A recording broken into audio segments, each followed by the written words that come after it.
Yo como mujer me sentí devaluada. ¿Para qué viví?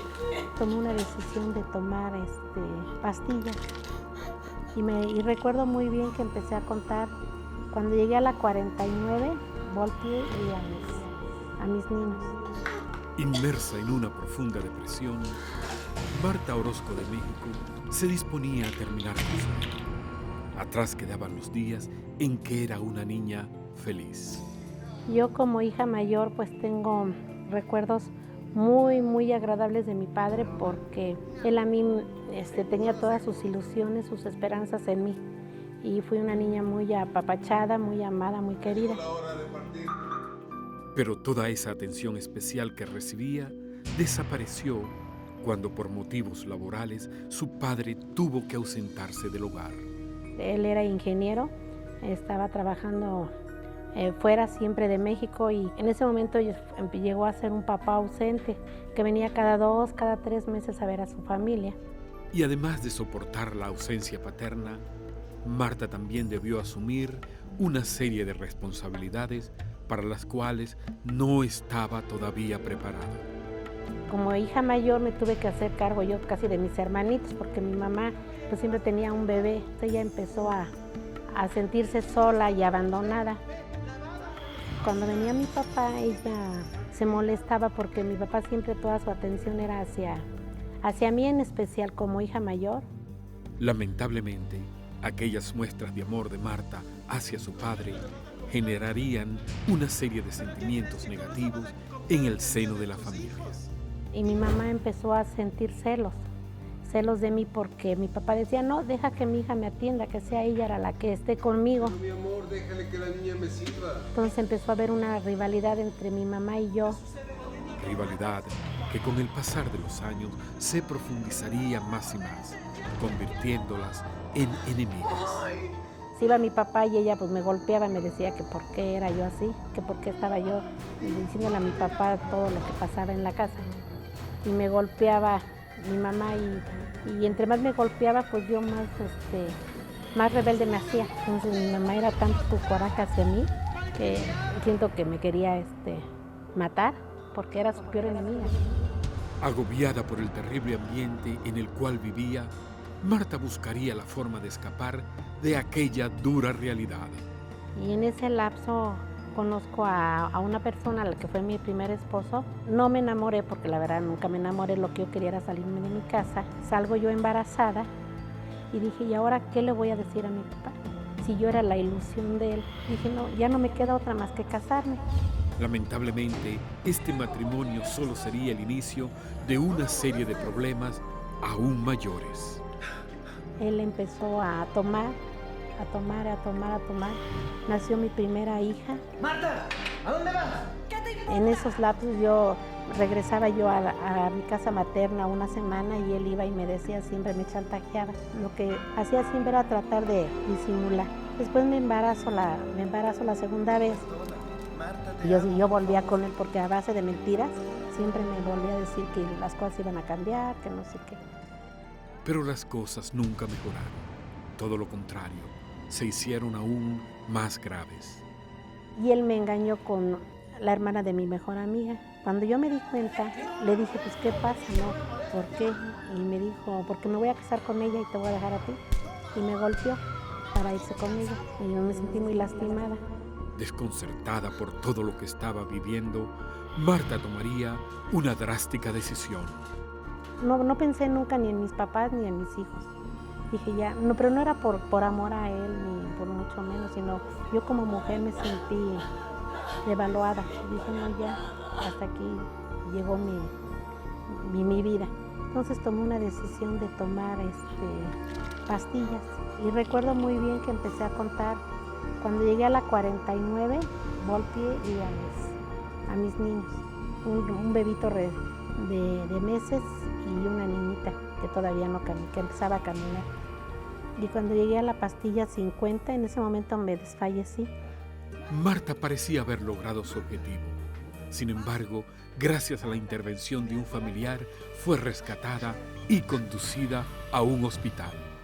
Llegó y el doctor y le dijo a él, yo escuché que le dijo el doctor, 5 minutos más y la señora ya no la podemos salvar. En ese momento yo sentí que dije, pero qué tonta he sido. No vale la pena por este hombre que yo me quite la vida.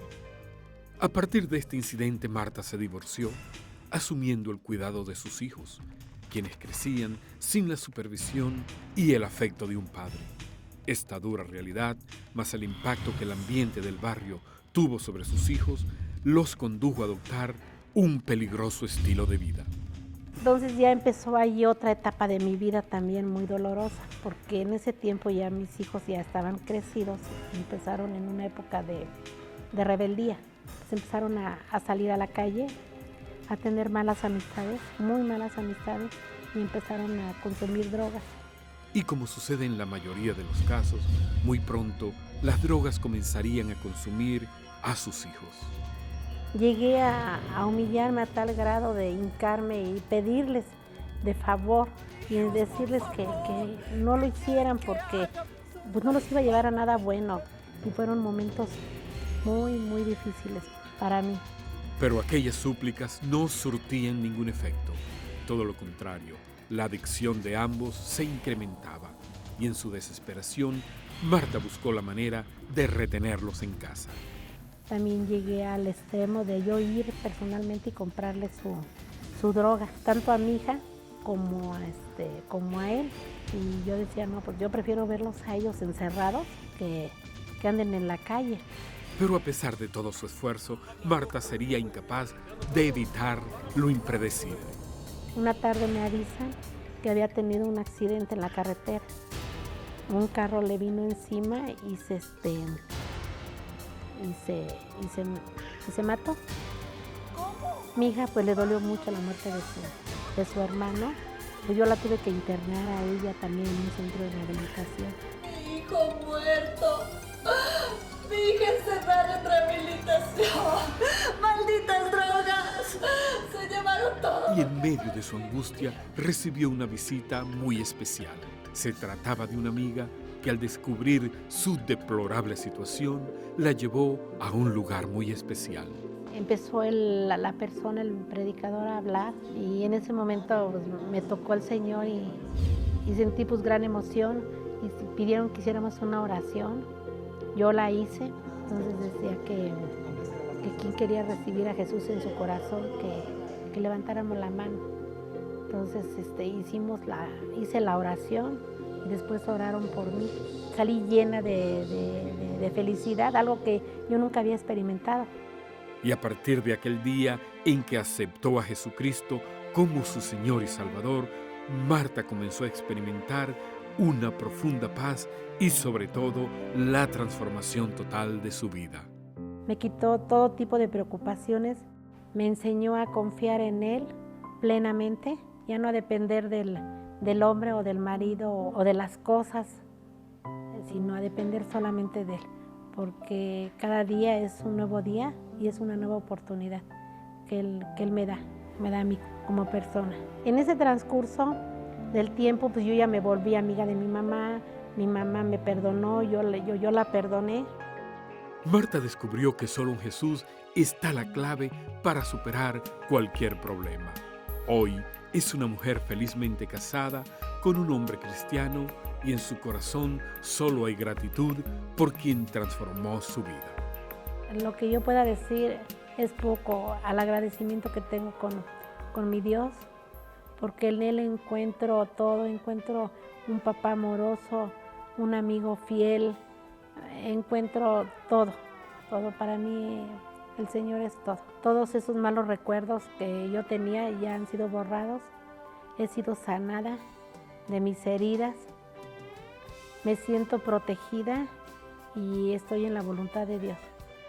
Y Marta además comparte un mensaje esperanzador con aquellos que lo necesitan. Que la solución es amar a nuestra familia, amar a nuestros padres, respetarlos, honrarlos, amar a nuestros hijos, bendecir a nuestros hijos en todo tiempo, el compartirle a otras personas las buenas nuevas de Jesucristo, porque el único camino es Él, no hay otro camino. Un auténtico milagro el que Marta se haya recuperado de todo el dolor y el sufrimiento que le tocó vivir. Milagro también el que hoy, como una mujer totalmente nueva, es capaz de disfrutar la nueva vida que Dios le ha dado. Posiblemente tú también necesitas un milagro en tu vida. ¿Crees que todo está perdido y que no hay esperanza para ti? Déjame decirte que no es así. Hay un Dios que está interesado en ayudarte. Llámanos, queremos presentarte a ese Dios. Enseguida regresamos con otra interesante historia.